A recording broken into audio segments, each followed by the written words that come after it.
Hello, heureuse de te retrouver pour cette toute nouvelle vidéo. Nous allons parler d'épanouissement et de travail. Pourquoi je ne m'épanouis pas ou je ne m'épanouis plus dans mon travail? Bienvenue sur ma chaîne YouTube, je me prénomme Christine et je suis coach en motivation, coach en changement de vie, coach pour les personnes hypersensibles. J'accompagne les personnes hypersensibles à apprivoiser leur sensibilité pour qu'elles voient enfin leur sensibilité comme une force. J'accompagne les personnes hypersensibles à dévoiler le potentiel qu'elles ont en elles. Ce potentiel qui ne demande qu'à s'exprimer. J'accompagne les personnes hypersensibles à oser créer la vie qui leur correspond. À oser être libre et sensible. Donc, si tu l'as compris, j'accompagne les personnes hypersensibles dans leur vie personnelle à vivre sensible et s'épanouir personnellement. Et j'accompagne professionnellement à vivre sensible et s'épanouir professionnellement. Et je t'ai déjà fait quelques vidéos sur ce sujet de l'hypersensibilité au travail. Être hypersensible et des fois le travail, ça peut vite devenir incompatible. Surtout quand on ne se comprend pas, qu'on ne comprend pas sa sensibilité, qu'on ne comprend pas son fonctionnement, qu'on ne connaît pas ses forces, ses faiblesses ou ses limites. Alors, les mots faiblesse et limites ne sont pas du tout à prendre négativement et au contraire. Les connaître, ça va te permettre par exemple d'améliorer tes faiblesses ou de t'orienter différemment, de la meilleure façon au lieu d'aller droit dans le mur lorsqu'on a atteint sa limite. Et comme on ne savait pas, on va dans le mur. Donc je travaille ça avec mes coachés à connaître leurs forces, leurs faiblesses et leurs limites. Et ces limites, d'ailleurs, on peut les dépasser plus tard quand on évolue dans le temps. Les limites d'hier, elles ne sont pas forcément celles d'aujourd'hui. Et pour s'épanouir au travail en étant hypersensible, il y a plusieurs choses à respecter. Et je vais te donner 7 clés dans cette vidéo. Première clé, et je t'en ai déjà parlé juste avant, prends le temps de te connaître et de comprendre ta sensibilité. Apprends à connaître tes forces, tes faiblesses, tes limites et tes besoins. Les compétences, elles s'acquièrent avec de la pratique et peu importe si on aime ou non son travail, si on s'épanouit ou non au travail. Tu peux faire du bon pain par exemple, mais alors ça te gave chaque jour un peu plus. Au début de la carrière, c'est souvent l'effet de la nouveauté, de commencer un nouveau travail.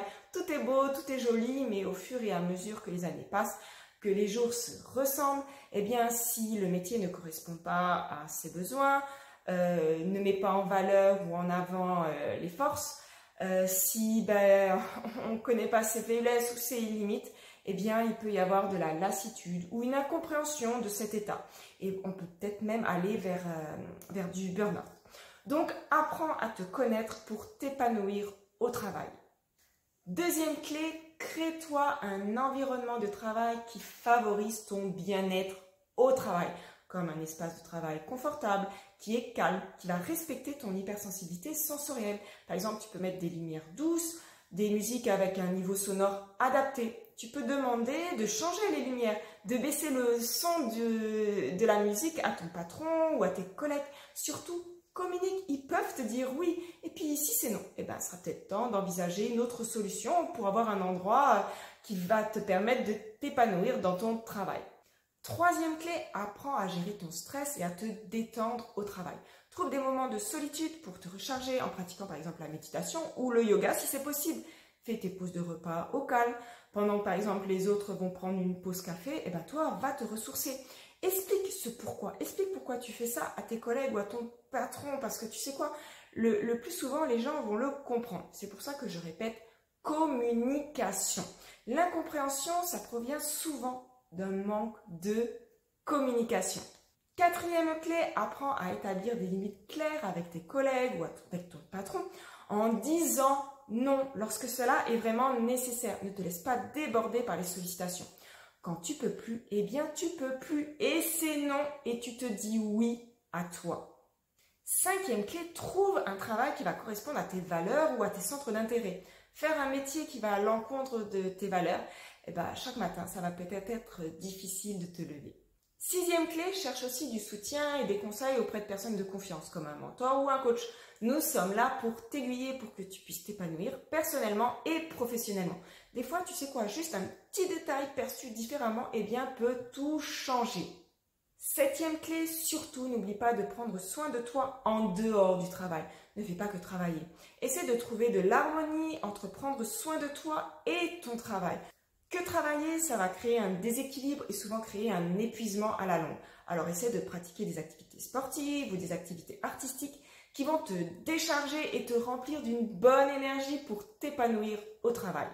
Pour s'épanouir au travail, c'est pas forcément obligatoire de faire une reconversion professionnelle ou de quitter un lieu de travail. Comme je t'ai dit, des fois, un détail peut tout changer et te permettre de t'épanouir dans ton travail. Alors, avant de quitter quoi que ce soit, apprends à te connaître et à comprendre ta sensibilité. Sinon, tu risques de recréer les mêmes conditions dans un job suivant. Je te mets dans la description le lien pour découvrir mes formules de coaching.